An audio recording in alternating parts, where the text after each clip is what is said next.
গতকালকে একটা টেলিভিশন চ্যানেলে লাইভ অনুষ্ঠানে আমাকে এক ভদ্রমহিলা ফোনে একটা প্রশ্ন করেছে। প্রশ্নটা শুনে আমি অবাক হয়ে গেছি এবং লাইভের মধ্যে আমি বললাম যে আপনার প্রশ্নের কি উত্তর দেব, আমি তো এই প্রশ্ন নিয়ে আমি ভাবতে ভাবতে আমি শেষ হয়ে যাচ্ছি। ভদ্রমহিলা প্রশ্ন করে বলছেন যে আমার স্বামী আমাকে অনেক কষ্ট দেয়, অনেক আমার হক নষ্ট করে। সে বাহির থেকে আসে, এসে মোবাইল টিভি রিমোট নিয়ে বসে, আমার দিকে তাকায়ও না, জিজ্ঞেসও করে না, অসুখ বিসুখ খেলাম কি মরলাম দেখা দেখি নাই, আমার কোনো হক সে আদায় করে না। আমি নামাজ পড়তে গেলেও সে ডিস্টার্ব করে। শেষ পর্যন্ত আমার নামাজ যেতে অসুবিধা হয়, সে 2টা-3টা পর্যন্ত নানান গুনাহের কাজে লিপ্ত থাকে। তো আমার অসুবিধা হয় দেখে আমি যখন তাকে রিকোয়েস্ট করি যে আমার নামাজের সময় অন্তত আমাকে একটু নামাজটা পড়তে দাও, তখন সে বলে তুমি আরেক রুমে গিয়ে শোও। তো ভদ্রমহিলার প্রশ্নের বিষয় হলো, বলতেছে হুজুর আমার জানার বিষয় হলো এই যে আমি আরেক রুমে গিয়ে ঘুমালাম, এতে কি আমার স্বামীর অধিকার নষ্ট করলাম কিনা।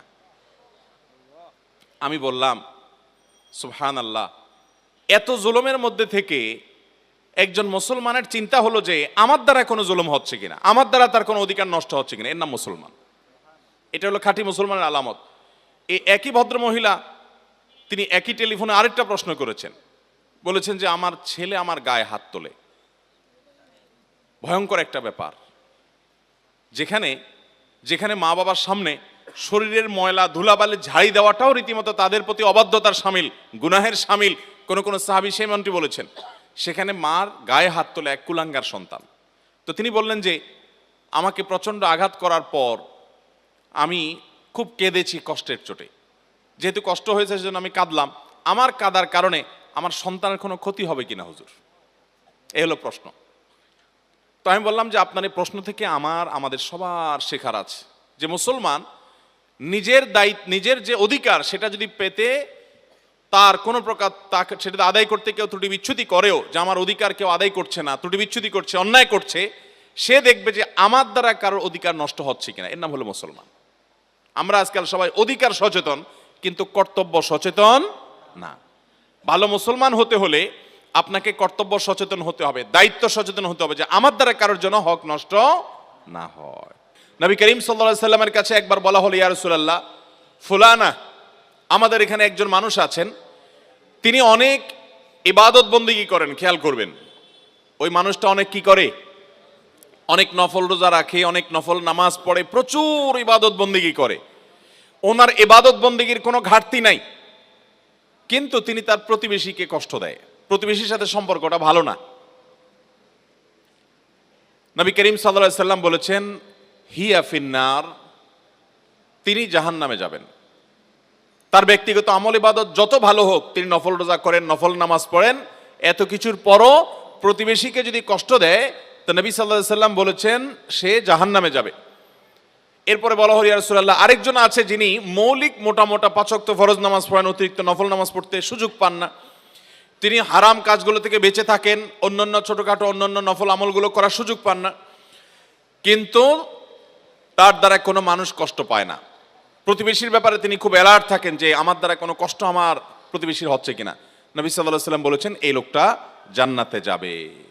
মোহতারাম হাজরিন, নবী আলাইহিস সালাম আরো বলেছেন, একজন মানুষ আরেকজন মানুষের সাথে চুপে চুপে কানে কানে কথা বলছে, কানে মুখে কথা বলছে, এই যে কানাঘুষা করছে সেখানে আরো একজন মানুষ আছে, তার কাছ থেকে লুকিয়ে এই দুইজন যে কানাঘুষা করছে, নবী করিম সাল্লাল্লাহু আলাইহি সাল্লাম বলেছেন এই কাজটা করার কারণে ওই লোকটার কষ্টের কারণ হলো, এবং এটা গুনাহের কথা, এটা কোনো নাজায়েজ কথা না, এটা কোনো জায়েজ কথা না যে আপনি দুজন মিলে কোনো এক জায়গায় কানাঘুষা করবেন, সেখানে তৃতীয় আরেকজন আছে, তাহলে লোকটা মনে কষ্ট পাবে যে আমার থেকে তারা গোপন করছে, কি এমন কথা। যদি আপনার কানাঘুষা করতে হয় তো এমন কোনো জায়গায় চলে যান যেখানে এরকম কোনো মানুষ নেই যিনি মনে কষ্ট করতে পেতে পারেন, তাহলে আপনার কোনো আচরণ দ্বারা কারো কষ্ট হতে পারে, এটাও আপনার গুনাহের কারণ হবে, আপনি টেরই পাচ্ছেন না আপনার আমলনামায় গুনাহ লেখা হচ্ছে। মোহতারাম হাজরিন, এই ধরনের গুনাহ আমাদের আমলনামাতে খুঁজলে দেখা যাবে ভরপুরভাবে এরকম অপরাধ আছে। শহর জীবনের কয়েকটা গুনাহের, মানুষকে কষ্ট দেওয়ার কয়েকটা দৃষ্টান্তের কথা বলি। আপনারা রামপুরা এলাকাতে থাকেন, খুব বেশি একটা খালি জায়গা নেই, সব বাড়ি হয়ে গেছে, তাই না? শুধু রামপুরে কেন, ঢাকা সহ বেশিরভাগ এলাকাতেই খালি জায়গা খুব কম। যদি কোনো খালি জায়গা থাকে, ধরুন আশেপাশে সব বিল্ডিং ভবন হয়ে গেছে, মাঝে একটা খালি জায়গা আছে, এই খালি জায়গাটা এটার কি দশা হয় বলেন?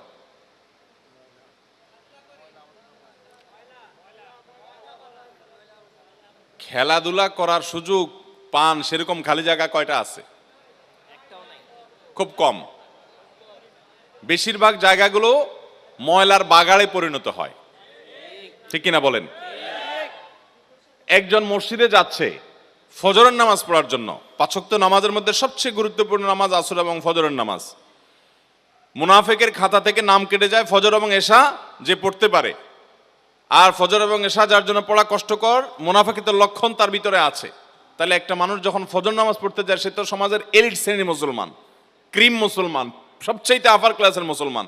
এই আপার ক্লাসের মুসলমানটা ফজর নামাজ পড়তে যাওয়ার সময় অনেক সময় দেখা যায় কোনো কোনো মানুষকে, আমি তো বহু দেখেছি ঢাকায়, যে আপনার ময়লার পলিথিনটা বাসা থেকে নিয়ে উনি ফজর নামাজ দিকে যাচ্ছেন, যাওয়ার সময় নিজের বিল্ডিং এর সামনে একটা খালি জায়গা আছে, উপর থেকে ছুঁড়ে ফেলে দিলেন খালি জায়গা দিয়া, উনি বিসমিল্লাহ বলে ছুটছেন হয়তো আবার, এরপর তিনি মসজিদে চলে গেলেন। এরকম মুসলমান আমাদের সমাজে খুব অল্প না অনেক বেশি? এই যে কাজটা করলাম, কাজটা কি হালাল হলো না হারাম হলো? হারাম। এরপরে আপনি চিপস খেয়ে বিস্কিট খেয়ে আপনি ঠোঙাটা আস্তে করে ছেড়ে দিলেন রাস্তায়, এই ঠোঙাটা বাতাসে নিয়ে ফেললো ড্রেনে, এই ড্রেনে পানি জমলো এবং জলাবদ্ধতা তৈরি হলো, সামান্য বৃষ্টিতেই সব তলিয়ে গেল।